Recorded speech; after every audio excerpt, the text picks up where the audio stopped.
ይህ ሰው የሚያምር አበባ ይዞ ወደ መጀመሪያ ፍቅር ቀጠሮ ጉዞ ሊሄድ ነው። ነገር ግን በድንገት የፍሳሽ ማስወገጃ ክዳን ከፍቶ ያለምንም ማቅማማት እጁን ወደ ውስጥ ያስገባል።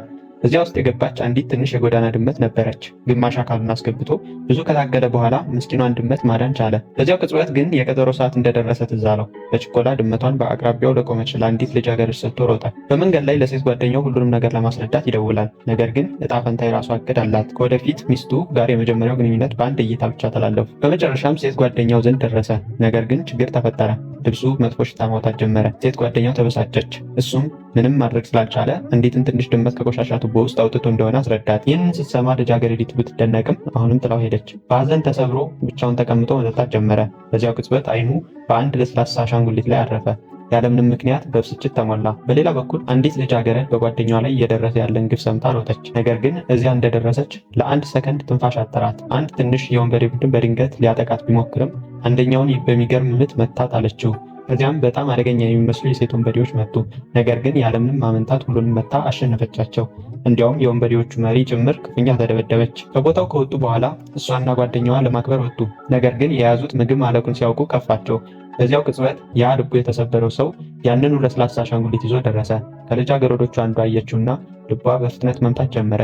ነገር ግን ወዲያውኑ ሰውየው የቀድሞ ሴት ጓደኛውን ስለሚያስታውሰው አሻንጉሊቱን ወደ ቆሻሻ መጣያ ውስጥ አለው። የእሱን የዋህ ፊት ሲያዩ ጓደኛሞቹ አንድ ድንቅ እቅድ አወጡ። በጣም ቆንጆ የሆነችውን ጓደኛቸውን ወደ እሱ ላኳት። ነገር ግን ሰውየው ስላፈረ ሊሸሽ ሞከረ። ልጃገረዲቱ አስቆመችውና አንድ ልዩ የምርት ስም ያለው 3 ፓኬት ምግብ እንዲያመጣላቸው ጠየቀችው። እሱ ግን እምቢ አለ። ከዚያም እንደገና ለስለስ ባለ ድምፅ ጠየቀችው። የእሷን የሚስብ ገጽታ ሳይ ተስማማ። ሆኖም ከምግብ ይልቅ አንድ ፓኬት ከረሜላ ብቻ መጣላቸው። ከመሄዱ በፊትም ከማይጠቅሙ ነገሮች እንዲርቁና ወጣትነታቸውን በአግባቡ እንዲጠቀሙ መከራቸው። ንግግሩን ስትሰማ ልጃገረዲቱ ዝም አለች።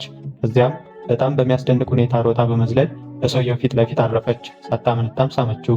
ሰውየው በድንጋጤ ውስጥ ሆኖ ሊያስቆማት ቢሞክርም ቀድሞውኑ ረፍዶ ነበር።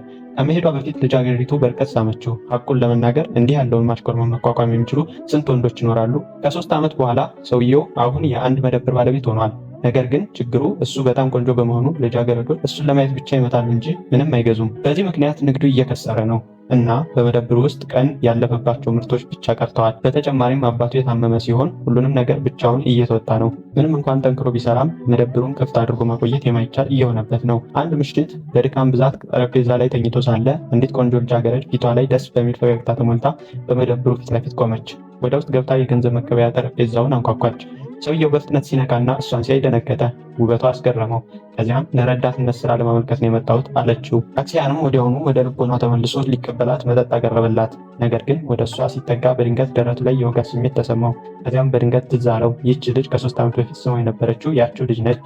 ይህንን ሲረዳ ዳክሲያን ደነገጠ። ከሁሉ የከፋው ደግሞ ሺንግ ጂንግ ቀድሞውኑ ከኋላው ቆማ እንደነበር አለማስተዋሉ ነው። እሷ ታስታውሰው እንደሆነ እያሰበ በቃለመጠይቁ ወቅት ላለመቀበል ወሰነ። ነገር ግን የሚገርመው በቃለመጠይቁ ወቅት ሺንግ ለእያንዳንዱ ጥያቄ ትክክለኛው መልስ ሰጠች። ዳክሲያን በድብቅ ሲመለከታት ፊቷ ላይ የባለጌ ልጅ ምልክት የታየው መሰለው። በዚያው ቅጽበት ሐሳቡን አጽንቶ ነበር። ሺንግ ጂንግ ዳክሲያን በጣም እንደደከመው ስላስተዋለች ለድካም የሚረዳ በቤት ውስጥ የተዘጋጀ የእጽዋት ሻይ አመጣችለት። ዳክሲያን ሻዩን አሸተተው እንጂ ለመጠጣት አመነታ። ሺንግ ጂንግ ማመንታቱን ተረድታ ወደ መጸዳጃ ቤት እንደምትሄድ ሰበብ ፈጠረች። እሷ እንደወጣችም ዳክሲያን ሻዩን ቀመስ አደረገው። ሻዩ ሰራና ወዲያውኑ እንቅልፍ ወሰደው። ሲነቃ አንድ አዛውንት ኑድል ሲበሉ አየ። ሁልጊዜ ባዶ የነበረው መደብር አሁን በደንበኞች ተሞልቶ ሲያይ ተገረመ። ይህ ሁሉ የሆነው በጊዜያዊነት እየሰራች በነበረችው በሺንግ ጂንግ ምክንያት ነበር። ሆኖም ዳክሲያን አሁንም በቋሚነት ሊቀጥራት አልፈለገም። ስለዚህ ሺንግ ጂንግ በደንበኞች ፊት ማልቀስ ጀመረች። ተንኮሏም ሰራ። ዳክሲያን ከመቅጠር ውጭ ሌላ አማራጭ አጣ። በማግስቱ ሺንግ ወደ ስራ ስትመጣ በንግግር ችሎታዋ የዳክሲያንን እናት አስገረመች። ዳክሲያን የጂንግ ጸባይ የ22 ዓመት ተማሪ እንደማትመስል ግራ ገባው። በዚያው ቀን አንድ አዛውንት ገንዘብ ለመለወጥ ወደ መደብሩ መጡ። በኋላ ግን ዳክሲያን ከገንዘብ ማስቀመጫው ላይ 50 ሺህ ጠፋ።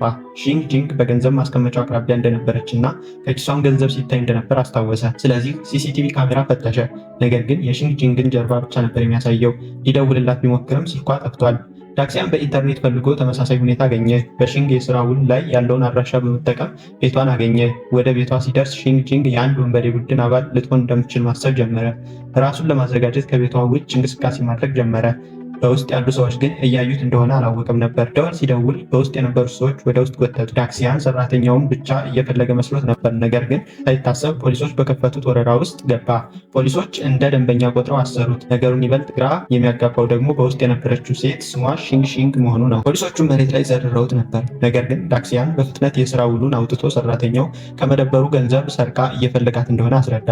ሁሉም ነገር አለመግባባት መሆኑን ሲረዱ ፖሊሶች ለቀቁት። ዳክሲያን ወደ መደብሩ ሲመለስ የጠፉት ሲጋራዎች ወደ ቦታቸው ተመልሰው አገኛቸው። ሺንግ ጂንግ ሲጋራዎቹን በሙሉ በሚገባ እንደደረደረቻቸውና እንዲያውም ሃዚ የተባሉ 3 ብርቅዬ ፓኬቶችን እንዳገኘች በኩራት ነገረችው። የጠፋው ገንዘብም ተመልሷል። ዳክሲያን ግራ ቢገባውም ብዙ ጥያቄዎችን አልጠየቀም። በዚያው ቅጽበት አንዲት ሴት ፖሊስ በመደብሩ አጠገብ ስታልፍ ዳክሲያንን ሌባዋን ሰራተኛ አገኘህ ወይ ብላ ጠየቀችው። ሺንግ ጂንግ ይህንን ሰምታ ሌባ እየተባለች መሆኑን ተረዳች። በቁጣ ተሞልታ ከመደብሩ ወጣች። ዳክሲያን ሊያስቆማት ቢሞክርም ሺንግ ጂንግ አክስቷ ገንዘብ አስፈልጓት እንደነበርና ሁኔታውን ራሷ ልታስረዳው እንደነበረ ነገረችው። እውነቱን ሳያውቅ ስለፈረደባት እንደተቀየመችው ነግረው ጥላው ሄደች። ዳክሲያን እሷን ለመረዳት እየሞከረ ብቻውን ቀረ።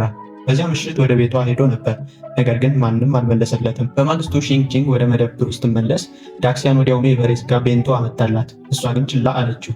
ስታጸዳይቶ ጨርቁን ከእጇ ላይ ተቀብሎ እኔ በዓለም ላይ ምርጡ የማይክሮዌቭ አጽጂ ነኝ አላት። ከዚያም የቡና ማሽኑን ሳይቀር አጸዳው። ጽዳቱን በሙሉ ከጨረሰ በኋላ ሺንግ ጂንግ በስልኳ ተጠምዳ አያት። ትኩረቷን ለመሳብ ፈልጎ ሺንግ ጂንግ ብሎ ጮኸ። በመጨረሻም ዛሬ ለተፈጠረው ነገር ሁሉ ጥፋተኛው እኔ ነኝ፣ እባክሽን ይቅር በይኝ ሲል ይቅርታ ጠየቀ። በዚያው ቀን ዳክሲያን የሴት ጓደኛውን ለመውሰድ ሄዶ ነበር። እሷ ግን ስራ እንዳለባት ነግራ እምቢ አለችው። ዳክሲያን ቢያዝንም ችግር የለውም አንቺን ማየቴ ብቻ ይበቃኛል ሲል መለሰላት። በዚያ ምሽት የሺንግ የስራ ሰዓት እስኪያልፍ በጉጉት ጠበቀ። እሷ ወደ ውስጥ እንደገባች ግን ጠንካራ የሽቶ መዓዛ አሸተተች። ዳክሲያን ሽቶን ለእሷ ብሎ የተቀባው መስሏት ነበር። እሱ ግን የፍቅረኛዬ ሽቶ ነው፣ አሁን እሷን ላገኛት ነው አላት። ለሌላ ነገር ትኩረት ሳይሰጥ የስራ ሰዓቱ እንዳለቀ በደስታ ወጣ። ሆቴል ሲደርስ ዳክሲያን ፍቅረኛውን ለማስደሰት ተዘጋጅቶ ነበር። ነገር ግን በሚቀጥለው ሰከንድ ራሱን ጂም ውስጥ አገኘው። ነገሮችን አጋኖ በማሰቡ በራሱ አፍሮ ፈገግ አለ። ፍቅረኛው የእሱን እቅድ ቀድማ ተረድታ ነበር። የሰውነት ጥንካሬ ከሌለ ምንም ማድረግ አትችልም፣ ስለዚህ ስፖርት ስራ አለችው። ዳክሲያንም በሙሉ ኃይሉ ቢስክሌት መንዳት ጀመረ። በዚያው ቅጽበት ከሺንግ ጂንግ በስልኩ መልእክት መጣ። ፍቅረኛው ይህንን አየች። በእንዲህ ያለ ጉጉት ለማን ነው መልእክት የምትጽፈው ስትል ጠየቀችው። እሱም የመደብሩ ጊዜያዊ ሰራተኛ ነች ሲል በቸልታ መለሰ። ከዚያም ጓደኛው መሃ ደውሎ ሺንግ ጂንግ እና የቅርብ ጓደኛዋ በመደብሩ ውስጥ ትልቅ ፓርቲ እያደረጉ እንደሆነ ነገረው። ዳክሲያን ወዲያውኑ ለፍቅረኛው አስቸኳይ ጉዳይ እንዳለበት ነግሮ ወደ መደብሩ ሮጠ። ፍቅረኛው ተበሳጭታ አብረን ስፖርት ልንሰራ አልነበረም እንዴ ስትለው፣ ዳክሲያን ግን ቀድሞውኑ ብዙ ላብ አውጥቻለሁ ብሏት ጥሏት ሄደ። መደብሩ ሲደርስ ሺንግ ጂንግ ለጓደኞቿ ማናጀሩ በመደብሩ ውስጥ ያሉትን ትናንሽ ስራዎች በሙሉ ይሰራል፣ እኛ ደግሞ የፈለግነውን መብላት እንችላለን እያለች ስትመካ እያት። ጓደኞቿ በጣም ተገረሙ። ከዚያም ዳክሲያን ወደ ውስጥ ገባና እነዚህ ልጃገረዶች ከ3 ዓመት በፊት ችግር ሲፈጥሩ የነበሩት እነዚሁ መሆናቸውን ተረዳ። በዚህ ጊዜ ለመበቀል ወሰነ። ሺንግ ጂንግ ስታየው ዳክሲያን እንዴት እንዲህ በፍጥነት መጣ? ገና መብላት እንኳን አልጀመርንም አለችው። እየሳቀችም በነገራችን ላይ አንተ ብሪቲሽ ነህ አለችው።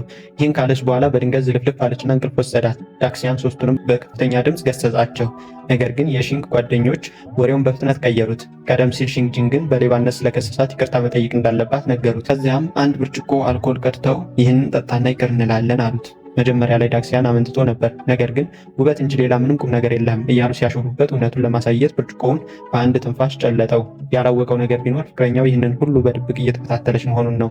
ዳክሲያን እሷን ትቶ ከሺንግ ጂንግ እና ከጓደኞቿ ጋር ለመጠጣት መምጣቱን ስታይ ገረማት። ዳክሲያን ከልክ በላይ በጠጣ ጊዜ የሺንግ የቅርብ ጓደኛ በመጨረሻ ከ3 ዓመት በፊት ሺንግ በእውነት ተወደው እንደነበር ገለጠችለት። ዳክሲያን እየሳቀ ያለፈው አልፏል፣ የዛሬዋን ምሽት ብቻ እንዝናና አለ።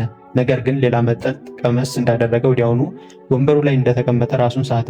የሺንግ ጓደኞች ሁለቱም በተመሳሳይ ሁኔታ ተኝተው ሲያዩአቸው ፍጹም ጥንዶች ይመስላሉ እያሉ ሳቁባቸው። በዚያው ቅጽበት ሺንግ ነቃችና ዳክሲያን አጠገቧ ተኝቶ አየችው። ወደ ጓደኞቿ ስትዞር ፊታቸው ላይ የተንኮል ፈገግታ አየች። እሷ ዳክሲያንን ትወደው እንደነበር ሚስጥሯን እንደነገሩት ገለጹላት። መጀመሪያ ላይ ሳያስፈቅዷት በመንገራቸው ተቆጣች። በኋላ ግን በጉጉት ለመሆኑ ዳክሲያን ምን አለ ስትል ጠየቀቻቸው።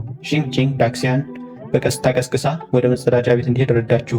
እሱ በሰላም ተኝቶ ስታየው ለጥቂት ሰከንዶች በሐሳብ ጭልጥ ብላ ሄደች። ነገር ግን ልትወጣ ስትል ዳክሲያን በድንገት እጇን አጥብቆ ያዛት። ንግግሩ ልቧን ነካት። ሺንግ ጂንግ ራሷን መቆጣጠር እስኪያቅታት ድረስ በጣም አፈረች። ሆኖም ቀጥሎ ዳክሲያን የፍቅረኛውን ስም ሲጠራ ሰማችው። ያቺ የዋህና በህልም የናወዘችው ሺንግ ጂንግ ወዲያውኑ ወደ ተቆጣችና ወደ ተናደደች ሺንግ ጂንግ ተቀየረች። ያለምንም ማመንታት ቤቱን በጥፊ አጮለችው። አንድ ጥፊ ግን አልበቃትም፣ ስለዚህ መልሳ ደገመችው። በሌላ በኩል ያንጁ ሌሊቱን ሙሉ እንቅልፍ በዓይኗ ሳይዞር አደረ። አእምሮዋ በአንድ ጥያቄ ተጠምዶ ነበር። ያየችውን ነገር እውነት ነው ወይስ የራሷ ቅዠት? ለዳክሲያን መልእክት ለመላክ አስባ ወዲያውኑ ሰረዘችው። ብዙ ካሰበች በኋላ የተሻለው ነገር ጉዳዩን መተው እንደሆነ ወሰነች። በማግስቱ ጠዋት ዳክሲያን እንደነቃ ፊቱ ላይ የህመም ስሜት ተሰማው። መስታወት ሲመለከት አፍንጫው እየደማ ነበር። የሆነ ነገር ሳይመታኝ አልቀረም ብሎ አሰበ። ፊቱን በእጁ ይዞ ከመጸዳጃ ቤት ሲወጣ ከሺንግ ጂንግ የቸልታ አስተያየት ገጠመው። ዳክሲያን ግራ ተጋባ። እሷ እስካሁን ለምን እዚህ ቆየች? ጂንግ አሁንም እንደተቆጣች ተኝተህ ነበር ታዲያ እንዴት ልሂድ አለችው። በመቀጠልም ሌላ ጥቃት ሰነዘረች። ለእኔ የምትነግረኝ ምንም ነገር የለም ስትል ጠየቀችው። ዳክሲያን ግን ከመመለስ ይልቅ ይጮህባት ጀመር። ሺንግ ጂንግ እንደወጣች የያንጁ መልእክት መጣ። ለእራት ጋብዛው ነበር። ስህተቱን እንዲያምን ለማድረግ ፈልጋ ወደ አንድ ዘመናዊ ምግብ ቤት ይዛው ሄደች። ዳክሲያን በቅመም የተሰራ ምግብ እንደሚፈልግ በተዘዋዋሪ መንገድ ተናገረ። ያንጁ ግን ወዲያውኑ ልታጠምደው ፈልጋ እንግዲህ ሃንጎቨር ይዟል ማለት ነው አለችው። ዳክሲያን በፍጥነት አስተባበለ። አይ በሳምንት 2 ጊዜ ቅመም የበዛበት ምግብ መብላት ስለፈለግኩ ነው አለ። ያንጁ ግን በተረጋጋ መንፈስ ለምን ቀድመህ አልነገርከኝም? ትዕዛዙ ቀድሞውኑ ተሰጥቷል አለችው። ዳክሲያን እየፈተነችው መሆኑን ሲረዳ አላበው። ያንን የማይመች ዝምታ ለመስበር ወሬውን ለመቀየር ሞከረና በነገራችን ላይ ትናንት መልእክትሽን ለምን ሰረዝሽው ሲል ጠየቃት። ያንጁ በቸልታ በስህተት ነው የላኩት አለችው። ከዚያም ሌላ ጥቃት ሰነዘረች። ለመሆኑ ከራት በፊት ልትጠይቀኝ የነበረው ስራ እንደበዛብህ ብቻ ነበር አለችው። የዳክሲያን አእምሮ መስራት አቆመ። ምን ብሎ እንደሚመልስ ስላላወቀ ዝም ብሎ ምግቡ ላይ ትኩረት አደረገ። ድባቡን ለመቀየርም ሼፉን ማድነቅ ጀመረ። በዛ ምሽት ሺንግ ጂንግ ከቅርብ ጓደኛዋ አንድ ቪዲዮ ደረሳት። ጓደኛዋም ይህንን እዩ አመለካከቶች ሙሉ በሙሉ ይለወጣል አለቻት። ሺንግ ጂንግ በቸልታ ቪዲዮን ከፈተችው። ነገር ግን ማየት እንደጀመረች ስልኳ ከእጇ ሊያመልጣት ምንም አልቀረውም። በቪዲዮ ላይ ዳክሲያን በጣም የሚያስቅ ዳንስ ይደንስ ነበር። በሳቅ ፈንድታ ዋው እሱ ብልህ ብቻ ሳይሆን ዳንስ በሚገባ ይችላል ብላ አሰበች። በልቧ ውስጥ ለዳክሲያን አዲስ ስሜት መፈጠር ጀመረ። በዚያው ቅጽበት ሳታስበው የዳክሲያንን የዳንስ እንቅስቃሴዎች መኮረጅ ጀመረች። በሌላ በኩል ቤቱ የነበረው ዳክሲያን ገላውን ታጥቦ ዘና እያለ ነበር። በድንገት ክፍሉ ውስጥ በሙሉ ኃይሉ መደነስ ጀመረ። መጀመሪያ በዜማ የታጀቡ እንቅስቃሴዎችን፣ በመቀጠል ለስላሳ የእጅ እንቅስቃሴዎችን፣ በመጨረሻም የሲዘር አቀማመጥ አደረገ። ዳንሱን ከጨረሰ በኋላ ዘና ብሎ በስልኩ የመደብሩን ሲሲቲቪ ካሜራ አየ። ሺንግ እሱ አሁን ያደረገውን ተመሳሳይ የዳንስ እንቅስቃሴ እያደረገች መሆኑን ሲያይ ፊቱ ላይ የፌስ ፈገግታ ታየ። እንቅስቃሴያቸው ሙሉ በሙሉ የተናበበ ነበር። ከዚያም ነገሩ ይበልጥ እየጦፈ ሄደ። ሁለቱም በአዲስ አለባበስ በአንድ መደብር ውስጥ ሆነው የቆየ የዲስኮ ዳንስ ሲደንሱ ታዩ።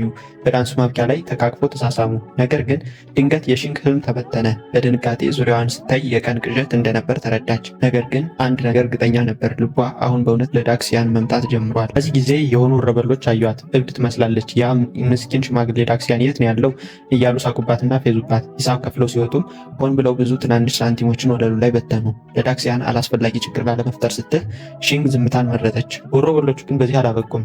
ምግባቸውን በልተው ከጨረሱ በኋላ ቆሻሻውን እዚያው ጥለውት ሊወጡ ሲሉ ሺንግ በጨዋነት እንዲያነሱት ጠየቀቻቸው። እነሱ ግን ችላ ብለዋት ወጡ። ትዕግስቷ ይበልጥ እየተፈተነ ነበር። በማግስቱ ሁለቱ ወሮበሎች የመደብሩን ምርቶች በድብቅ ኪሳቸው ውስጥ ሲከቱ አየቻቸው። ምንም መግዛት እንደማይፈልጉ በቸልታ ሲናገሩ የሺንግ የውስጥ እሳት ገሞራ ፈነዳ። በዚህ ጊዜ ዝም የማለት እቅዷን ሰርዛ ጓደኛዋ መደብሩን እንድትጠብቅላት ነግራ ያለምንም ፍርሃት ተከትላቸው ሮጠች። የሰረቃችሁትን ክፈሉ አለቻቸው። ወሮበላው እያሾፈ አለቃሽ ራሱ እኛን አይቆጣጠረንም፣ አንቺ ማነሽ አላት። ሌላኛው ደግሞ እኔ ሴት አልመታም ብል ከሆንሽ ሂጂ ሲል ጨመረ። ነገር ግን ቀይ ጃኬት የለበሰ ወሮበላ ሺንግ ጂንግ ምንም እንዳልፈራች ሳይ ተጨማሪ ኃይል ጠራ። ሊገጥማቸው ያለውን ነገር አላወቁም ነበር። ሆሳን ኖ ሻዶ ኪክ በተባለ ምት መላውን የወሮበላ ቡድን በቀላሉ አሸነፈቻቸው። ወሮበላዎቹ ምህረት መለመን ሲጀምሩ ሺንግ ጂንግ ተገቢውን ምክር ሰጠቻቸው። የሰረቃችሁትን በሙሉ ዝርዝር አውጡና ሂዱና መደብሩ ላይ ክፈሉ አለቻቸው። በዚህ መሃል ሁሉንም ነገር በቪዲዮ በድብቅ ቀርጾ ነበር። ሺንግ ጂንግ እንዳስተዋለችው ሲረዳ ተደናግጦ ወደ ጥግ ለመደበቅ እየሞከረ በፍጥነት ለዳክሲያን ደወለ። ሺንግ ወደ እሱ ጠጋ ብላ የሆነ ያየኸው ነገር አለ ስትል ጠየቀችው። በድንጋጤ ተውጦ እኔ ማታ ማታ የአይን እይታ ችግር አለብኝ፣ ነገሮችን በሽታቸው ብቻ ነው የምለየው አላት።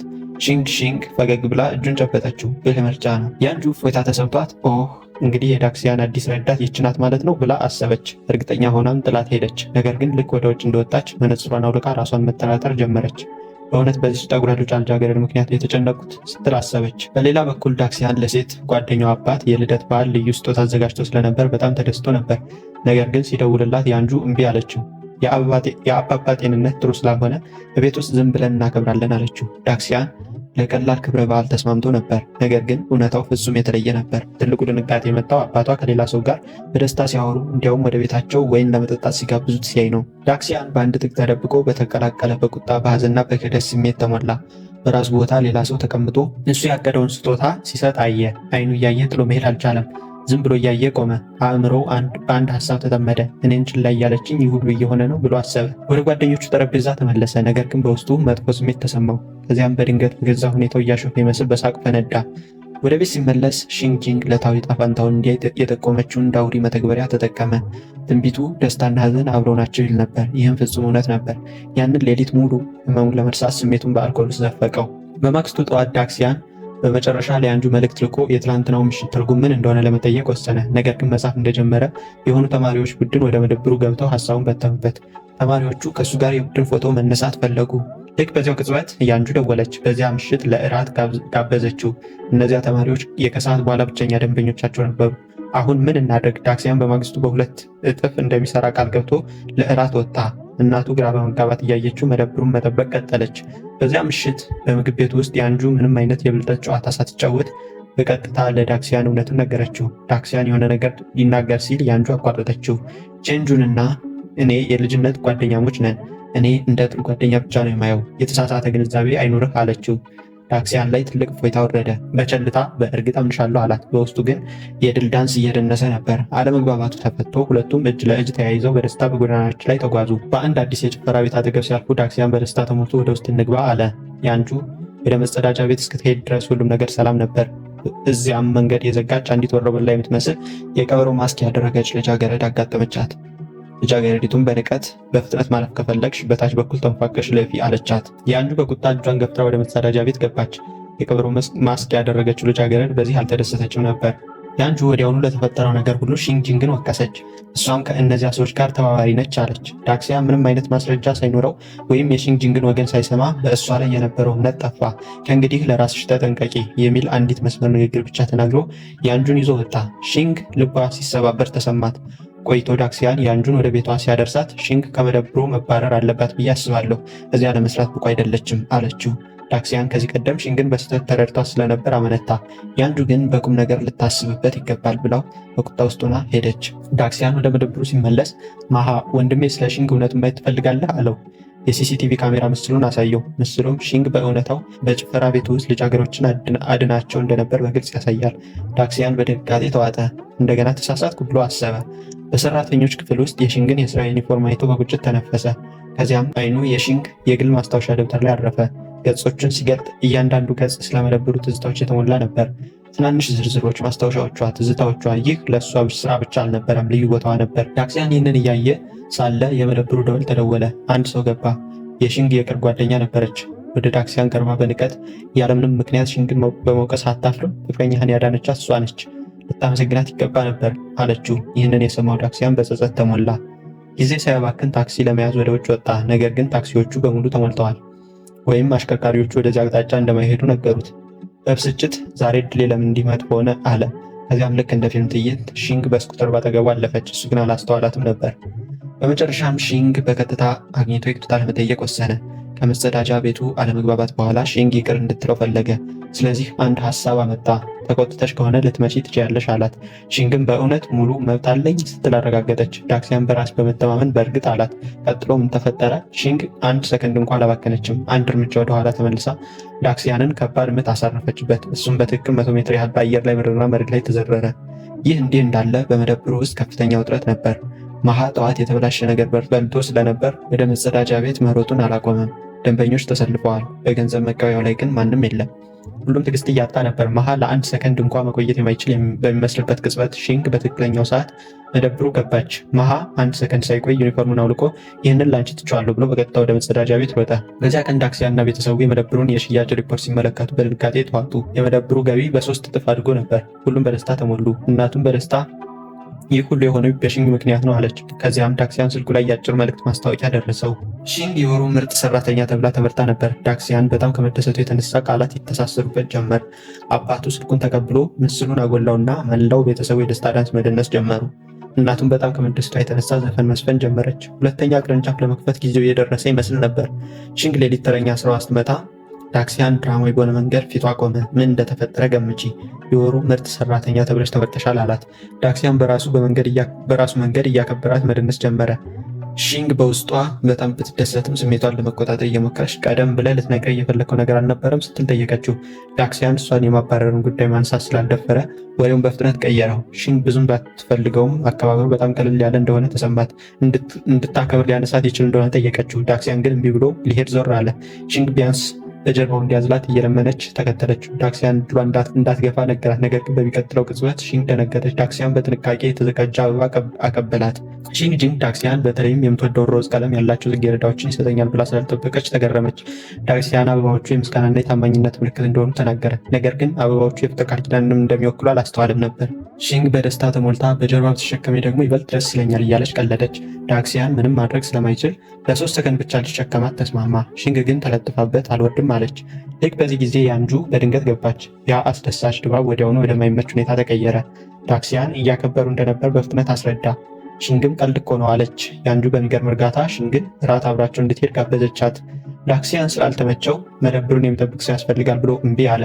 በዚያው ቅጽበት መሃ በአጋጣሚ ገባ። ሶስቱም መሃን በትኩረት ተመለከቱት። ዳክሲያንም ሆነ ሺንግ የሱን ስሜት ተረድተዋል። ያንጁ በጣም ዘመናዊ ወደሆነ ምግብ ቤት ይዛቸው ሄደች። ስራ አስኪያጁ በደስታ ተቀበላቸው። ነገር ግን በቀላል ልብስ የነበረችው ሺንግ በንቀት ታየች። ምግብ በሚታዘዝበት ጊዜ ሺንግ በእንግሊዝኛ የተጻፈውን ዝርዝር ለማንበብ ተቸገረች። ይህም ከያንጁ የመሳለቂያ ሳቅ አተረፈላት። ያንጁ የበላይነቷን ለማሳየት ሆን ብላ ስለ ውድ ወይኖች ከስራ አስኪያጁ ጋር ተወያየች እና ዳክሲያን ወይን እንዲቀዳላት አዘዘችው። ሺንግ የተሸነፈች ያህል ተሰማት። ምግቡ በውጥረት የተሞላ ነበር። ዳክሲያንም ምቾት አልተሰማውም።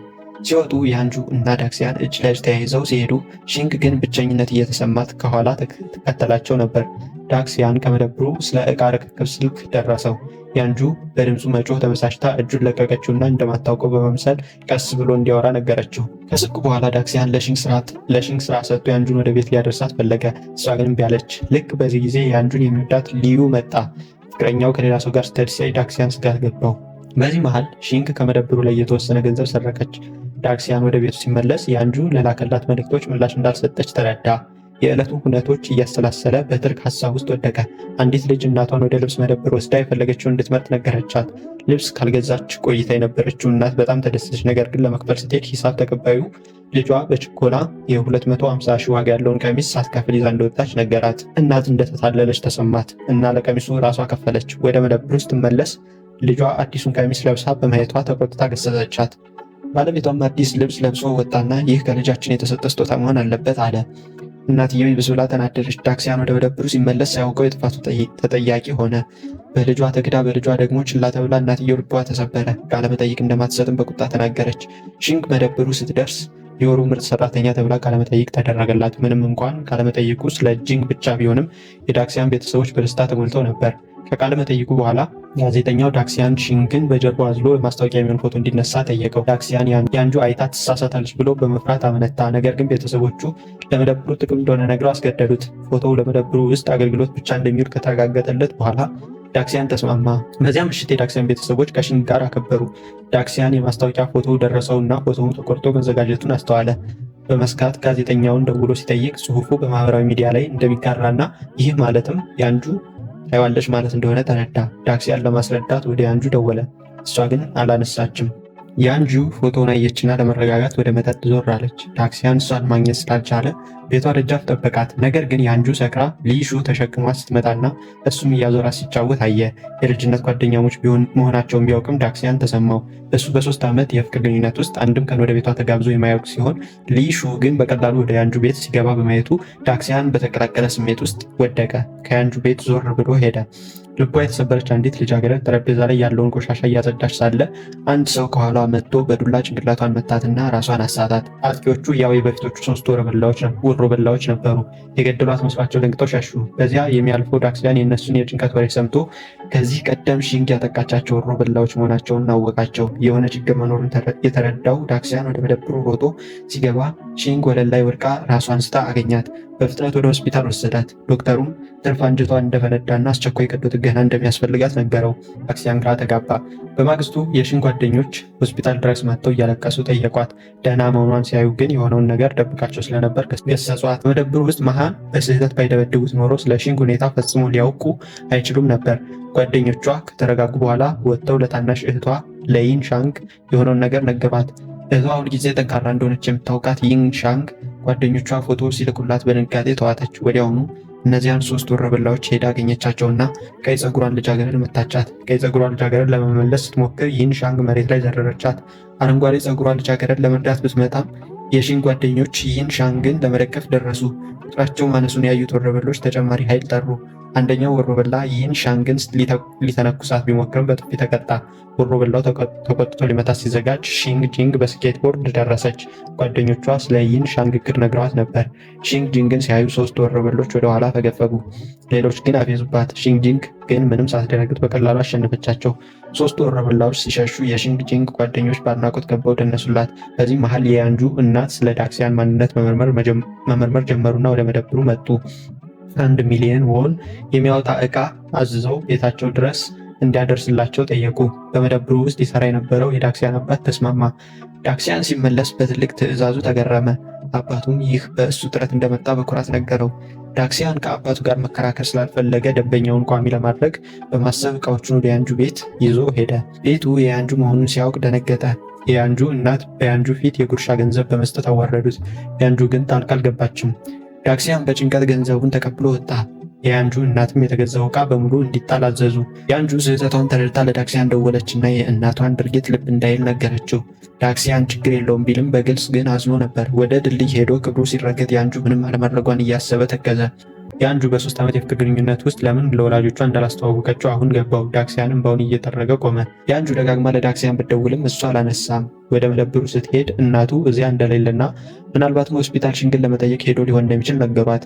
ያንጁ ወደ ሆስፒታል ሮጣ ሄደች። ሺንግን ብቻዋን ስታገኛት እርምጃ ለመውሰድ ወሰነች። ለሺንግ እሷ ከመጣች ጀምሮ እሷና ዳክሲያን ባለመግባባት ሁልጊዜ እንደሚጣሉ ነገረቻት። ሺንግ የጥፋተኝነት ስሜት ተሰምቷት ስራዋን ለቀቀች። በማግስቱ ዳክሲያን ግራ ተጋባ። ነገር ግን ሺንግ ስራውን ለመልቀቅ አስባ እንደነበር እና እስካሁን የቆየችው መጥፎ ሰው አለመሆኗን ለማሳየት ብቻ እንደሆነ ነገረችው። ከመደብሩ ከወጣች በኋላ ሺንግ እህቷን ለመርዳት በቀን ምግብ በማድረስ በሌሊት ደግሞ በምግብ ቤቶች ማስታወቂያ በመስራት ጠንክራ መስራት ጀመረች። ሆኖም እድል አልቀናትም። አንድ ቀን ቤት ስትመለስ ሰዎች ዕቃቸውን ሲያሽጉ አገኘች። አከራያቸው ስላታለላቸው ከቤት መውጣት ነበረባቸው። ቤት አልባ የሆኑት ሺንግ እና እህቷ ሌሊቱን ሳውና ውስጥ አደሩ። እህቷ ስለምታደርግላት እንክብካቤ አመስግናት ለወደፊቱ እንደምትከፍላት ቃል ገባች። የሺንግ ስሜት ቢሻሻልም በማግስቱ ጠዋት ግን እህቷ የነበራቸውን ገንዘብ በሙሉ ይዛ ማስታወሻ ትታላት ጠፋች። ሺንግ በሐዘን ተሰባበረች። በዚያ ምሽት የዳክሲያን እናት በመደብሩ ውስጥ ሰራ የነበረችው የጊዜያዊ ሰራተኛ በአከራይዋ ተታላ ሳውና ውስጥ እየኖረች መሆኑን ሰማች። በጣም ስለተጨነቀች ልጅቷን ለመፈለግ ወደ ሳውናው ሮጠች። ይህ በእንዲህ እንዳለ ዳክሲያን ለ3ኛ ዓመት የፍቅር በዓላቸው ያንጁን ኦፔራ ጋበዛት። ያንጁ ግን ምቾት አልተሰማትም። ቀድሞውኑ ከአንድ ዳይሬክተር የቀረበላትን ግብዣ ተቀብላ ስለነበር ዳክሲያንን በቀጥታ እምቢ ማለት ከበዳት። በማግስቱ ለዳክሲያን ደውላ አስፈላጊ ደንበኛ ወደ ድርጅቱ ስለመጣ መምጣት እንደማስችል ነገረችው። ዳክሲያን ቢያዝንም ችግር የለውም አላት። በዚያ ምሽት ዳክሲያን በኦፔራው ቤት ውስጥ ብቻውን ተቀምጦ የብቸኝነት ስሜት ተሰማው። እሱ ባያውቀውም ያንጁም እዚያው ነበረች። ዳይሬክተሩን እና ደንበኛውን አጅባ ነበር። ዳክሲያን ወደ ቤት ሲመለስ አንድ ድምፅ ሰምቶ ቀና ሲል አንዲት ነጭ የለበሰች ሴት ደረጃውን ስትወርድ አየ። ደንግጦ ሲመለከት ሺንግ ነበረች። እናቱ ሌሊቱን ቤት እንድታደር ይዘዋት እንደመጡ አስረዱት። ዳክሲያን ያንጁ እንዳትሳሳት በመስጋት ቢቃወምም እናቱ ግን በሀሳባቸው ጸኑ። በማግስቱ ዳክሲያን ያመለከተውን የኦፔራ ግብዣ ለመካስ በማሰብ ለሙዚቃ ትርኢት ውድ ትኬቶችን ገዛ። ደውሎም ለያንጁ ነገራት። በዚያ ምሽት ወደ ቲያትር ቤት ሄዱ። ነገር ግን ዳክሲያን በመቀመጫዎቹ ጥግ ላይ በመሆናቸው ይቅርታ ጠየቃት። ያንጁ ችግር የለውም ብትልም ደስተኛ አልነበረችም። ከትርኢቱ በኋላ ዳክሲያን ዳይሬክተሩን እንድታገኝ ከመድረክ ጀርባ የሚያስገባ ፈቃድ በማዘጋጀት አስገረማት። ያንጁ እንዳይታወቅባት ማስክ አደረገች። ሊሹ በዚያ ሲያልፍ አያቸው። ፎቶ ከተነሱ በኋላ ዳክሲያን ሌላ ቦታ እንዲሄዱ ቢጠይቃትም ያንጁ ግን ደህና እንዳልሆነች ነግራው ለታክሲ ጥራው ሄደች። ዳክሲያን ብቻውን ቆሞ ግንኙነታቸው እየራቀ መሆኑን ተረዳ። በድካም ወደ መጠጥ ቤት ሲሄድ ለእሱ ስሜት የነበራት ጃውሊ አጽናናችው። ዳክሲያን ያንጁ በሰላም ቤቷ መግባቷን ለማረጋገጥ ቢደውልም አላነሳችም። እሱ ባያውቀውም ያንጁ በሌላ ሰው እቅፍ ውስጥ ነበረች። ሺንግ ከከንቲባው ስልክ ደረሳት። የሽያጭ አሸናፊ መሆኗ ተነገራት። ሳትወድ ሽልማቷን ለመቀበል ወደ ድርጅቱ ሄደች። በሊፍት ውስጥ ከያንጁ ጋር ተገናኙ። በጨዋነት ሰላምታ ቢለዋወጡም በመካከላቸው ውጥረት ነበር። በሽልማት ስነ ስርዓቱ ላይ ሺንግ የአሸናፊነት ዩኒፎርም ለብሳ የገንዘብ ሽልማትና የሙዚቃ ትርኢት ቲኬቶችን ተቀበለች። ሽልማቱን የሰጣት ዳይሬክተር ጂያኦ ነበር። ከስነ ስርዓቱ በኋላ ሺንግ ያንጁን አገኘቻት። ያንጁ ከዳክሲያን ጋር ከመሄድ ይልቅ ከዳይሬክተር ጂያኦ ጋር በመሄድ እንደዋሸች በመንገር ወቀሰቻት። ያንጁ የአንቺ ጉዳይ አይደለም ብትልም ሺንግ ግን በሁለቱ መካከል ችግር እንዳይፈጠር ስራዋን እንደለቀቀች እና ያንጁ ግን እያታለለች መሆኑን በመግለጽ ተከራከረች። ያንጁ ከዳክሲያን ጋር ባላት ግንኙነት ላይ ድርጊቱን ተረድታ ተጸጸተች እና እሱን ለመፈለግ ወደ መደብሩ ሮጠች። ዳክሲያን እዚያ አልነበረም። መሃ ወደ ቤቱ እንደሄደ ነገራት። ያንጁ ወደ ዳክሲያን ቤት ሄደች። እናቱ አውቀዋት ወደ ውስጥ ጋበዟት። በዚህ መሃል መሃ ለዳክሲያን ያንጁ እየፈለገችው እንደሆነ ነገረው። ዳክሲያን ሁኔታውን ተረድቶ ወደ ቤት ሮጠ። እሱ እንደደረሰ ሺንግ ጂንግ ወደ ውስጥ ገባች። ያንጁ ሁለቱን በአንድ ላይ ስታይ የዳክሲያን ማብራሪያ ሳትሰማ ጥላ ወጣች። ዳክሲያን ተከትሏት ቢሮጥም ያንጁ ለመስማት ፈቃደኛ አልሆነችም። በታክሲ ጥላው ሄደች። ሽንግ የጥፋተኝነት ስሜት ተሰምቷት ዳክሲያንን ተከትላ ወደ መደብሩ ሄደች። ዳክሲያን በእሷ ላይ እንዳልተቆጣ ስታይ ለምን ስራ እንደለቀቀች ለያንጁ እንዳልነገራት ጠየቀችው። ዳክሲያንም እድሉን አግኝቶ እንደማያውቅ ነገራት። በዚያ ምሽት ዳክሲያን በመደብሩ የሂሳብ ጠረጴዛ ላይ ተቀምጦ ስለ ያንጁ ቁጣና ስላልተመለሱት መልእክቶች እያሰበ ተከዘ። እያለቀሰ ግንኙነታቸውን እንዲፈርስ ላለመፍቀድ ወሰነ። ወደ ያንጁ ቤት ሄዶ ለእናቷ ራሱን እንደ ፍቅረኛዋ አስተዋወቀ። በመካከላቸውም ጣልቃ እንዳይገቡ ጠየቃቸው።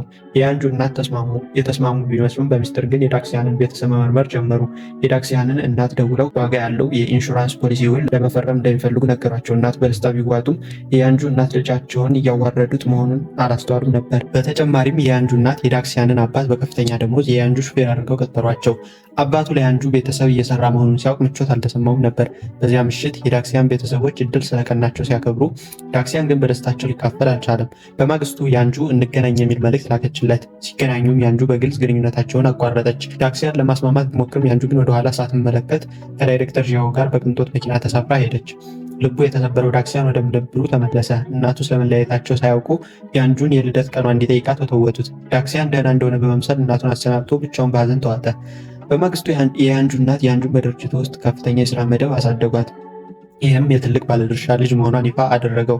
ዳክሲያን የቀድሞ ፍቅረኛው ባለጸጋ ወራሽ መሆኗን ሲያውቅ እንደተከዳ ተሰማው። ለምን እንደደበቀችው ሊጠይቃት ቢሄድም ያንጁ ግን እሱ ከሺንግ ጋር ግንኙነት እንዳለው በመግለጽ እያታለላት ያለው እሱ እንደሆነ ወቀሰችው። ዳክሲያን በያንጁ ክስ ተገርሞ ሳለ አባቱን የያንጁ ሹፌር ሆኖ ሲሰራ አየው። ቤተሰቡ መዋረዱን የተረዳው ዳክሲያን ያንጁ በመካከላቸው ያለውን የኑሮ ልዩነት ስላጎላችሁ ተቆጥቶ ተናገራት። ያንጁ ሳታስረዳው ጥላ ሄደች። እናቱ ይህንን ሁሉ በቅርብ ርቀት ሆና ስታይ ልቧ በህመም ተሞላ። ወደ ያንጁ እናት ቤት ሄዳ ክብሯን ውጣ የኢንሹራንስ ፖሊሲውን አጠናቀቀች። ለያንጁ እናትም የልጇ ፍቅረኛ የሆነው ልጅ የሌላ ሰው ውድ ልጅ መሆኑንና በሀብት ሊፈርዱበት እንደማይገባ ነገረቻቸው። በሌላ በኩል የዳክሲያን አባት የልጃቸውን ስቃይ በማየታቸው ስራቸውን ለቀቁ። ወደ ቤት ተመልሰው ባለቤታቸው የምትወደውን የዶሮ እግር ገዝተው አብረው ጠጡ። ስለ ዕለቱ ክስተት ሳይነጋገሩ እርስ በርስ ተጽናኑ። ዳክሲያን ግን በባህር ዳርቻ ተቀምጦ ህመሙን ለመርሳት ይጠጣ ነበር። ሺንግ እንደ ፀሐይ ብርሃን በድንገት ከፊቱ መጣች። ዳክሲያን ቅዠት መስሎት ፊቷን ቢቆነጣትም ሺንግ አልተከፋችም። ስቃዩን ሰምታ አብረው ጠጣች። የምትወደው ሰው እንደ ህፃን ሲያለቅስ በማየቷ ሺንግ ልቧ ተሰበረ።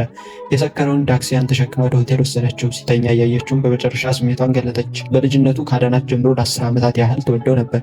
ዳክሲያን መደብሩን ሲከፍት ዕጣ ፈንታ እንደገና አገናኘቻቸው።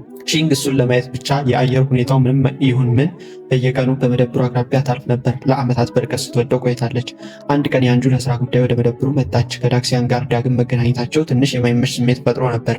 ያንጁ ሊቀረጽ ስለታቀደ የማስታወቂያ ቪዲዮ የምስራች ነገረችው። ዳክሲያን ግን ብዙም ደስተኛ ሳይሆን በችኮላ ጥሏት ወጣ። በቪዲዮ ቀረጻው ቀን ዳክሲያን እና ሺንግ በመካከላቸው ያለው መናበብና መሳሳብ በግልጽ በሚያሳይ ሁኔታ በቅንጅት ሰሩ። ያንጁ ከዳር ሆና ይህንን ስታይ የቅናት ስሜት ወጋት። በቀረጻው ወቅት ዳክሲያን ከቀድሞ የስራ ኃላፊው ጋር በንግግር ተጋጨ። ያንጁ ይህንን ሰምታ ከዢያዎ ፓንግ ጋር ይቅርታ ለመጠየቅ መጣች። ዳክሲያን በትህትና ጎንብሶ ሰላም ሊሰጥ ሲል ሺንግ ለማንም እንዳያጎነብስ ስላልፈለገች ቀና አደረገችው። ማንኛውም ሰው ዳክሲያንን ሊበድል ቢሞክር እንደ ጠባቂ መልአክ እንደምትቆምለትም በይፋ ተናገረች። ከቀረጻው በኋላ ያንጁ ለዳይሬክተር ዢያዎ ደውላ ዳክሲያን ከማህበረሰቡ ጋር እንዴት እንደማይግባባ ማረረች። የዳክሲያን እናት ንግግሯን ሰምተው ስለነበር ያንጁን ገሰጿት። እሷም በአሳፋሪ ሁኔታ ውስጥ ወደቀች። የማስታወቂያ ቪዲዮ በሰፊው በመሰራቱ የመደብሩ ሽያጭ በጣም ጨመረ። በድርጅቱ ውስጥ ዢያዎ ፓንግ የያንጁን ችሎታ ቢያደንቅም ዳክሲያን ምን ያህል ግሩም ሰው እንደሆነ እየገለጸ ያንጁን አሾፈባት። ዢያዎ ፓንግ በንግግር መሃል ሳይጠነቀቅ ከዓመታት በፊት የነበረን አንድ ሚስጥር አወጣ። ያንጁ ተጠራጥራ የድሮ የስራ መዝገቦችን ስትፈትሽ እሷ በሰራችው አንድ ፕሮጀክት ላይ የዳክሲያን ስም እንደ ኃላፊ ተመዝግቦ አገኘችው። ዢያዎ ፓንግ በጭንቀት ውስጥ ሆኖ እውነቱን ተናገረ። ከዓመታት በፊት ያንጁ በስራዋ ላይ ስህተት በፈጠረች ጊዜ ዳይሬክተር ዢያዎ ያንጁን ለመጠበቅ ሲል ዳክሲያንን አስፈራርቶ ጥፋቱን በሱ ላይ እንዲያደርግ አስገድዶት ነበር። ከ3 ዓመት በፊት ዳክሲያን ፍቅረኛውን ለማዳን ሲል ጥፋቱን በፈቃደኝነት ወስዶ ነበር። አሁን ግን በሷ ተክዷል። ያንጁ እውነቱን ስትረዳ በከፍተኛ ጸጸት ተሰማትና ዳክሲያንን መልሳ ለማግኘት ወሰነች። በዚያ ምሽት ዳክሲያንን አግኝታ ለምን እውነቱን እንዳልነገራት ጠየቀችው። ያንጁ የልቧን አውጥታ ከነገረች በኋላ ታረቀኝ በሚል ስሜት አቀፈችው። ዳክሲያን ግን ያን ጊዜ እንዳለፈና አሁን አዲስ ህይወት እንደጀመረ ነግሮ ገፋት። ሆኖም ያንጁ ተስፋ አልቆረጠችም። ዳክሲያን የፍራንቻይዝ ክፍል አማካሪ ሆኖ እንዲሾም ለድርጅቱ ሰብሳቢ ሀሳብ አቀረበች። ሰብሳቢውም ተስማማ። ያንጁ የምስራቹን ለመንገር ወደ መደብሩ ሄደች። ዳክሲያን ግን ብቁ እንዳልሆነ በመግለጽ በትህትና ጥያቄውን ውድቅ አደረገ። ያንጁ ልታሳምነው ብትሞክርም ዳክሲያን ግን የሺንግን ተራ መረከብ እንዳለባትና እሷም እንድትሳሳት እንደማይፈልግ ነግሮ እንድትሄድ በአክብሮት ጠየቃት። ያንጁ በማፈር ስሜት ወጣች። ቆይቶም ከዳክሲያን ቤት ደጃፍ ጠበቀችው። የዳክሲያን እናት ሲመለሱ ሰላምታ ሰጠቻቸው። እሳቸው ግን አሁንም ቀዝቃዛ ነበሩ። ያንጁ ምንም ሳይመስላት የድርጅቱን ጥያቄ ነገረቻቸው። እናቱም ስለ ልጃቸው የወደፊት እድል ሲሰሙ ወዲያውኑ ፍላጎት አሳዩ። እኔ ዳክሲያንን አነጋግረዋለሁ፣ በእርግጠኝነት ይስማማል አሏት። ያንጁ በዚህ ተደሰተች። ልክ በዚሁ ቅጽበት ሺን ከቤት ወጣች። እናቱ እሷን እንዳዩ አጠቃላይ አኳኋናቸው ተቀየረ። ፊታቸው ልክ የገዛ ልጃቸው እንደሚያዩ ሁሉ በፍቅርና በርህራሄ ተሞላ። ያንጁ በዚያ እየተደረገ ያለውን ንጽጽር እያየች ዳር ቆመች። ብዙም ሳይቆይ እናቱ ወደ ውስጥ ገቡ። በሺንግና በያንጁ መካከል ያለው ውጥረትም ወዲያውኑ ጨመረ። በእናቱ ግፊት ዳክሲያን ድርጅቱን ለመቀላቀል ወሰነ። በውስጡ ግን ምንም ደስታ አልነበረውም። ሆኖም የመጀመሪያውን የስራ ቀን በሙሉነትና በብልሃት ሲወጣው ሁሉም ተደነቁ። ያንጁ በአድናቆት እያየችው በውስጧ አዲስ የመሳብ ስሜት ሲያድግ ተሰማት። ምሽት ላይ ዳክሲያን ከአንድ አበባ መሸጫ ሱቅ አበባ ገዛ። ፊቱ በደስታ ያወራ ነበር። ሆኖም ወደ መደብሩ ሲቃረብ ትንሽ የመረበሽ ስሜት ተሰማው። ሺንግም በውስጥ አያትና ቀስ ብሎ በሩን ከፈተ። በዚህ መሃል ያንጁ መኪናዋ ውስጥ ተቀምጣ የዳክሲያንን ማራኪ ስብዕና እያሰበች ትዝታ ውስጥ ገባች። በድንገት በመለያየቷ ተጸጸተች። ወዲያውኑ አሽከርካሪዋን መኪናውን አዙረው ወደ መደብሩ መሄድ አለብኝ አለችው። ነገር ግን መደብር ስትደርስ ሌላ ሰው የእሷን ቦታ እንደተካ ያረጋገጠላትን ነገር አየች። ሺንግና ዳክሲያን አብረው ደስተኛ ይመስሉ ነበር። ይህንን ስታይ ያንጁ ያላት ብቸኛ አማራጭ በዝምታ መውጣት ብቻ ነበር። ነገር ግን እሷ ያለምንም እቅድ ተስፋ የምትቆርጥ ሴት አልነበረችም። ወዲያውኑ እናቷን በአንድ መጠጥ ቤት እንድታገኛት ደውላ ዳክሲያንን ምንም ቢፈጠር ተመልሼ አገኘዋለሁ አለች። በማግስቱ የዳክሲያን የመጀመሪያው የስራ ቀን ነበር። ያንጁም ሆን ብላ እሱ ጋር ተመደበች። አንድን መደብር ለመመርመር ተላኩ። ነገር ግን የመደብሩ ስራ አስኪያጅ በጭራሽ አልወደዳቸውም። እኛ የድርጅት ሰዎችን እዚህ አንፈልግም አላቸው። ከዚያም ያንጁን ሊገፋ ሲሞክር ዳክሲያን እሷን ለማዳን ሲል የእጁ አንጓ ላይ ጉዳት ደረሰበት። ሺንግ ዳክሲያን መጎዳቱን ስትሰማ ምንም ሳታስብ ወደ ሆስፒታል ሮጠች። ወደ ክፍሉ እንደገባች ያንጁ ቀድማ እዚያ መኖሯን አየች። በቁጣ ተመታ ወዲያውኑ ገፋቻት። ያንጁ በተንኮል ስሜት በእኔ ምክንያት ነው የተጎዳው፣ ስለዚህ እኔ ነኝ የምንከባከበው አለች። ልክ በዚያ ቅጽበት ዳክሲያን ራሱን አወቅና ያለምንም ማመንታት ሺንግን ፈተናሽ እንዴት ነበር ሲል ጠየቃት። ለያንጁ ግን መደበኛ ሰላምታ ብቻ ሰጣት። ይህንን ስታይ ያንጁን እንግዳ የሆነ የቅናትና የብስጭት ስሜት ተሰማት። በማስመሰል ፈገግታ በጭንቀት ክፍሉን ለቃ ወጣች። ነገር ግን ከክፍሉ ስትወጣ የዳክሲያንና የሺንግን ጨዋታ ሰማችና ልቧ ይበልጥ ከበደ። ከጥቂት ቀናት በኋላ ያንጁ አዲስ የስራ ውል ይዛ ወደዚህ መደብር መጣች። መደብሩን በቀጥታ የድርጅቱ ቅርንጫፍ ለማድረግ ሀሳብ አቀረበች። አዲስ ስራ አስኪያጅ እንሾማለን፣ ሺንግን ደግሞ ረዳት ስራ አስኪያጅ እናደርጋታለን ስትል በይፋ አስታወቀች። ነገር ግን እውነተኛ ፍላጎቷ ሌላ ነበር። በምስጢር ዳክሲያንን ለመመለስ እየሞከረች ነበር። በዚያው ቅጽበት ዳክሲያን አስቸኳይ ስልክ ደርሶት በፍጥነት ወጣ። ያንጁ ወዲያውኑ የዳክሲያንን እናት ወደ እሷ ለመሳብ ሞከረች። ዳክሲያንን ከመጠን በላይ ሞገሰችው። ለእናቱም ውድ ስጦታ ሰጠቻቸው። እናቱም በደስታ ተሞሉ። ይህን ሁሉ ስታይ ሺንግ አልተመቻትም። ሺንግ በዝምታ ከመደብሩ ወጣች። ነገር ግን ያንጁ ተከተለቻት። በአሸናፊነት ፈገግታ አየሽ፣ የፈለጉትን አገኛለሁ አለቻት። በዚያ ምሽት ያንጁ የዳክሲያንን እናት ለእራት ጋበዘቻቸው። እናቱም ቀድሞውኑ ስለተደነቁ ጥሪዋን አልገፉም። ከእራት በኋላ እናቱ ትንሽ ጠጥተው ስለነበር ስለ ዳክሲያን ምስጋና ዘነቡ። ከዚያም በቀጥታ ዳክሲያን ከያንጁ ጋር ትዳር መመስረት አለብህ፣ እሷ ለአንተ ምርጥ ነች አሉት። በስካር ስሜት ውስጥ ሆነው ያንጁን አቀፏትና ፈቃዳቸውን ሰጥቷት። ሺንግ ይህንን ሁሉ በዝምታ ትከታተል ነበር። በውስጧ የሀዘን የብስጭትና የረዳት ማጣት ስሜት ተደባለቀባት። ዳክሲያን በመጨረሻ ያንጁን ወደ ቤቷ አድርሶ ሲመለስ ሺንግ የዳክሲያንን እናት ለመንከባከብ እየሞከረች ነበር። ወደም የሰከሩት እናት በስህተት ያንጁ ብለው ጠሯት። ይህንን ስትሰማ የሺንግ ልብ ተሰበረ። ነገር ግን ለእናቱ ካላት አክብሮት የተነሳ የውሸት ፈገግታ እያሳየች ስሜቷን ተቆጣጠረች። ዳክሲያን ይህንን ሁሉ ሲያይ ለመጀመሪያ ጊዜ ከእናቱ ጋር ተጣላ። ያንጁ በተጠቀመችው የተንኮል ስልት ብቻ የእናቱ አመለካከት እንዴት እንዲህ በድንገት ሊቀየር እንደቻለ ሊረዳ አልቻለም። እናቱ ከእሷ ጋር ትዳር መመስረት አለብህ እያሉ ጫና ፈጠሩበት። ዳክሲያን ግን ያለፈውን ታሪኩን ላለመድገም ቀድሞውኑ ወስኖ ነበር። ጠንከር ያለ አቋም በመያዝ ውሳኔን አልቀይርም ሲል ለእናቱ በግልጽ ነገራት። በእናትና ልጅ መካከል ከባድ ክርክር ተነሳ። ግንኙነታቸውም ለመጀመሪያ ጊዜ ወደ ትልቅ ጠብ ተቀየረ። አሁን ዳክሲያን የመጨረሻ ውሳኔውን ለማሳወቅ ተዘጋጀ። ያንጁን ለእራት ጋብዛትና አብረው ሊቀጥሉ የሚችሉበት የወደፊት እድል እንደሌለ፣ እሱ አዲስ ህይወት እንደጀመረ፣ ስለዚህ እሷም የራሷን ህይወት እንድትመራ በግልጽ ነገራት። ንግግሩ በጣም ጠበቅ ያለ ከመሆኑ የተነሳ ያንጁ የሆነ ነገር ለመናገር ብትፈልግም ቃላቶች ጉሮሯ ላይ የታገሩባት መሰላት። በማግስቱ ሺንግ ለተለመደው የስራ ተራዋ ወደ መደብሩ መጣች። ነገር ግን አዲሱ ስራ አስኪያጅ እና የአዲሶቹ ሰራተኞች አቀባበል ገና ከጠዋቱ ቀኗን አበላሹት። ወፍራሙ አለቃ ተብሎ የሚታወቀው አዲሱ ስራ አስኪያጅ እና ያለምንም ምክንያት ክፉ የሆነችው አጭር ጸጉር ያላት ልጃገረድ ነበሩ። ልጃገረዲቱ የሺንግን እጅ በቸልታ ጨበጠችና ልታስፈራራት ሞከረች። ሺንግ ግን ወዲያውኑ አጸፋውን መለሰች። ወፍራሙ አለቃ የመጀመሪያውን ሽንፈት ለመሸፈን ሺንግ በመደብሩ ውስጥ ምንም አይነት ስልጣን እንደሌላት እንድታውቅ መደርደሪያዎችን እንደገና እንድታስተካክል አዘዛት። ሺንግ ለዳክሲያን ተጨማሪ ችግር ላለመፍጠር በማሰብ ስራውን በዝምታ አከናወነች። ከጨረሰች በኋላ ወደ መጸዳጃ ቤት ስትሄድ አእምሯ በሚያማምሩ የመደብሩ ትዝታዎች ተሞላ። ከዳክሲያን ጋር ያሳለፏቸው ጊዜያት፣ ለእሱ ብላ ያዘጋጀችው የማጥኛ ጠረጴዛ፣ አስደሳች ጠቦቻቸው፣ በዚያ የሰከረች ምሽት የነበረው የሚያስቅ ግርግር እና ተጎድታ በነበረ ጊዜ ዳክሲያን ያደረገላት እንክብካቤ ሁሉ እንደ ናዳ መጡባት። ሁሉም ነገር መቀየሩን ስትረዳ ልቧ ተሰበረ። አሁን የዳክሲያንን ሞቅ ያለ ፈገግታ እንኳን ማየት አትችልም። በዚያ ምሽት ሺንግ በሀዘን ተውጣ ወደ ቤት ስትመለስ የዳክሲያን እናት አልጋ ላይ በሀዘን ተቀምጠው አገኘቻቸው። ምን እንደተፈጠረ ስትጠይቃቸው ዳክሲያን ለመጀመሪያ ጊዜ እንደተጣላቸውና ለልጃቸው የሚበጀውን በማሰቧ እንዴት ልትሳሳት እንደቻለች እንዳልገባቸው ነገሯት። ሺንግ እናቱ ለዳክሲያን መልካሙን ብቻ እንደሚመኙ ተረዳች። ከእናቱ ጋር መታረቁ ለእሱ የሚበጀው ከሆነ እሷ ይህንን መደገፍ እንዳለባት አሰበች። በዚያ ምሽት በእራት ወቅት ዳክሲያን እናቱን ይቅርታ እንዲጠይቅ ልታሳምነው ሞከረች። እሱ ግን በዚህ ጊዜ አቋሙን ሊያለሰልስ አልፈለገም። ሺንግ ዳክሲያንን ተመለከተችውና ስኬታማ ወደፊት ህይወት እንዲኖረው ወደፊት መራመድ እንዳለበት ተረዳች። እሱ ወደፊት መራመድ ካለበት ደግሞ እሷ እዚያ መቆየት ለእሱ እንቅፋት ሊሆንበት እንደሚችል አሰበች። ይህንን በማሰብ በመጨረሻ ያንን ቦታ ጥላ ለመሄድ ወሰነች። በዚያ ምሽት ምንም አይነት ድምፅ ሳታሰማ እቃዎቿን ቀለለች። በመጨረሻም መደብሩንና ቤቱን በአይኖቿ ተሰናብታ በዝምታ ወደታች ወረደች። ዳክሲያንን በሰላም ተኝቶ ወደነበረበት ክፍል የመጨረሻ እይታዋን ወረወረች። ይህ የእሷ የመጨረሻ ስንብት ነበር። በማግስቱ ዳክሲያን ወደ ሺንግ ክፍል ሲሄድ ያገኘው ትንሽ ስጦታና ደብዳቤ ብቻ ነበር። ሺንግ በእውነት መሄዷን ሲረዳ ተደናግጦ ደወለላት። ነገር ግን ስልኳ ተዘግቶ ነበር። ወዲያውኑ ወደ ፖሊስ ጣቢያ ቢሄድም ምንም ፍንጭ ሊያገኝ አልቻለም። ተስፋ በመቁረጥና በልብ ስብራት በመደብሩ ፊት ለፊት ቆሞ ወደ ውስጥ ተመለከተ። ያ በአንድ ወቅት በጣም የሚታወቀው ቦታ አሁን እንደ ባዕድ ተሰማው። በሁሉም ቦታ የሺንግ ትዝታዎች ብቻ ነበሩ። የእሷ መሄድ ለእሱ ያልተጠበቀ ክስተት ነበር። ወደ ቤት ሲመለስ የኩባያ ኑድል ቢበላም ያለ ሺንግ ምግብ እንኳ ጣዕም አልባ ሆነበት። በዚህ መሃል ሺንግ በአንድ መንደር ውስጥ በዝምታ መኖር ጀመረች። በዚያ በትንሽ የአትክልት ስፍራ ውስጥ ስራ ጀመረች።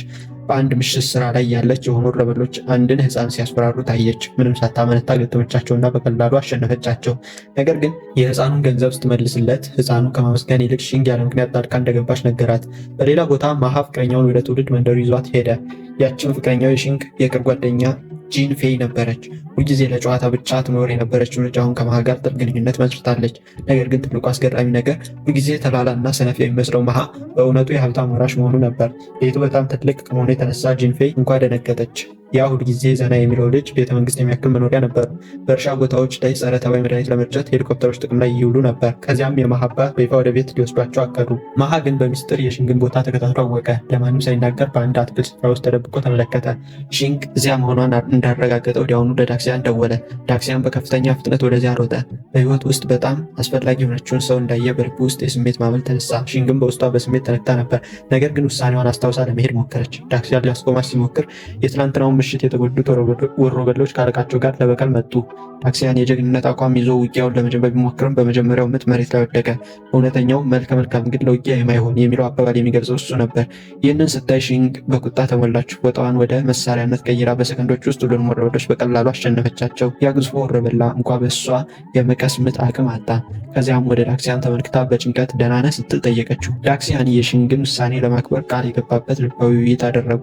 በመጨረሻም ዳክሲያን ከ10 ዓመት በፊት እርዳታ የጠየቀችውን ያችን ትንሽ ልጅ አስታወሰ። እሷም በእውነቱ ሺንግ ነበረች። ሺንግ እሱን ስትጠብቀው እንደነበር ተረዳ። አሁን ደግሞ እሷን የመጠበቅ ተራው የእሱ ነበር። ዳክሲያን ያለምንም ማመንታት ያንን ከፍተኛ የስራ መደቡን ለቀቀ። የአንጁ ለመጨረሻ ጊዜ ልታስቆም ስትሞክር በረጋ ፈገግታ ተሰናብቷት ወጣ። የአንጁ በመጨረሻ ዳክሲያንን ለዘላለም እንዳጣችው ተረዳች። በዚያ ምሽት ሺንግ በአንድ የጎዳና ላይ የምግብ መሸጫ ተቀምጣ ወደ ውጭ ሀገር ለመሄድ ማቀዷን ለእናቷ ነገረቻት።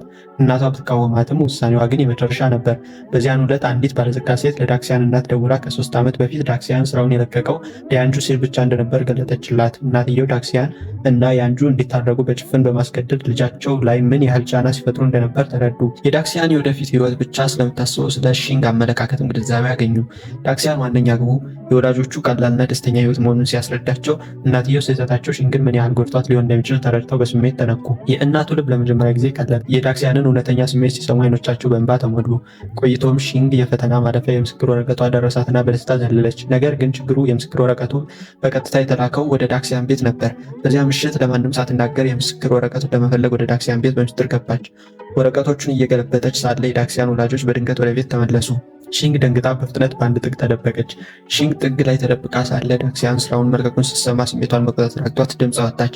ድምጿን የሰሙት የዳክሲያን ወላጆች ወዲያውኑ አዩአት። እናቱ ወደ እሷ መጥተው በጭንቀት ሺንግ ደህና ነች ሲሉ ጠየቋት። ይህንን ስትሰማ የሺንግ እንባ ሊቆም አልቻለም። ምንም ሳትናገር አለቀሰች። ዳክሲያን በመደብሩ ውስጥ ብቻውን ቀርቶ ነበር። ያለ ሺንግ ቀኖቹ ሙሉ በሙሉ ባዶ ሆኑበት። ያለምንም ቅሬታ ሺንግ ትመለሳለች በሚል ተስፋ ለ3 ቀናትና 3 ሌሊት ያለ እረፍት ሰራ። አእምሮ በአንድ ሀሳብ ብቻ ተሞልቶ ነበር። የሆነ ነገር ቢፈጠር ወዲያውኑ ወደ እሷ እሮጣለሁ የሚለው ሀሳብ ልክ እንደ ትዝታ በየደቂቃው ይመላለስበት ነበር። አንድ ቀን ዳክሲያን በመጨረሻ መደብሩን ዘግቶ ለማረፍ ሲቀመጥ ሽንግ ከፊቱ ቆማ አያት። አይኖቿ ዳክሲያን በየቀኑ የሚሰማውን አይነት ፍቅርና ናፍቆት ያሳዩ ነበር። ሽንግ በቀስታ ምን ያህል እንደናፈቀኝ ታውቃለህ አለችው። የዳክሲያን አይኖች በእንባ ተሞሉ። እኔ ይበልጥ ናፍቀሽኛል አላት። ወደፊት ተራምዶ እጇን ያዛትና በመደብር ውስጥ ያለ እያንዳንዱ ትንሽ ነገር፣ እያንዳንዱ ቅጽበት አንቺን ያስታውሰኛል አላት። ሽንግም አመሰግናለሁ ማለት ፈልጋለሁ፣ ስለጠበቅከኝ፣ መልሳ ስለጠራኝና መጠለያ ስለሆንከኝ አለችው። ዳክሲያን በየዋህነት ተመልክቷት እንግዲህ የትም መሄድ አያስፈልግሽም፣ ለዘላለሙ ከኔ ጋር ሁኚ አላት። በመቀጠልም በሀፍረት ላቅፍሽ እችላለሁ ሲል ጠየቃት። ሽንግ ፈገግ ብላ እያፈረች አይ እኔ ነገር የሚማቅፍ አለችው። በዚያም ቅጽበት በመጨረሻ ተቃቀፉ።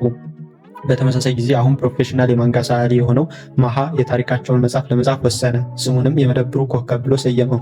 በዚህም የዳክሲያን እና የሽንግ ታሪክ ፍጹም ፍጻሜን አገኘ። ታሪኩም በዚህ ተጠናቀቀ።